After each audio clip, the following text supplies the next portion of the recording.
The massive protest on August the 25th didn't just paralyze Jakarta. It forced several members of Indonesia's House of Representatives, DPRI, to take extraordinary action. Some lawmakers decided to donate their entire salaries, worth hundreds of millions of rupiah, to teachers. One even resigned, saying they were ashamed in the face of public anger. On August the 25th, 2025, thousands of protesters dressed in black gathered outside the parliament building in a movement called the Indonesian People's Revolution. The protests started at 10:30 a.m. and quickly escalated. Demonstrators were outraged by a controversial policy that increased lawmakers' housing allowance to 50 million rupiah, around $3,000 plus, per month, while ordinary citizens are struggling with a worsening economy. Tensions rose when protesters occupied parts of the city toll road, forcing authorities to reroute traffic and push the crowd back. Many vowed to stay until parliament is dissolved. In response,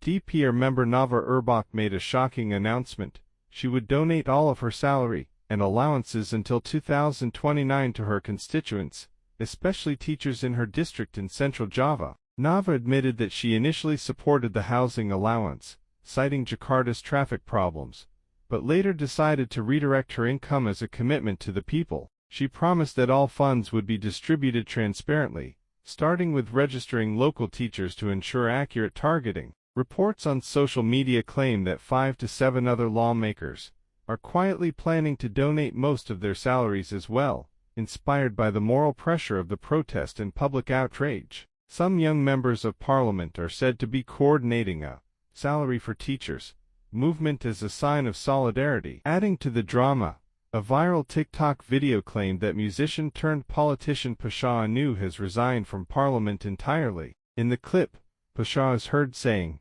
"I will not be part of this corrupt system. I'd rather resign for my people." The statement sparked a wave of praise online, though Parliament and Pasha himself have not yet released an official confirmation. Senior politician Yesril Izzah Mahendra described the protest as a normal expression of democracy. In a democracy, people have the right to voice their anger, as long as it is peaceful and lawful, he said during a public lecture at the University of Indonesia. Meanwhile, Deputy Speaker Sufmi Dasko Ahmad clarified that the 50 million rupiah housing allowance will end in October 2025, meaning lawmakers will no longer receive the benefit after that date. However, critics from the Indonesia Corruption Watch, ICW, argue that the allowance is still unjustified, given the country's economic situation and parliament's poor performance. ICW researcher Egi Prima Yoga revealed that lawmakers' total monthly income already exceeds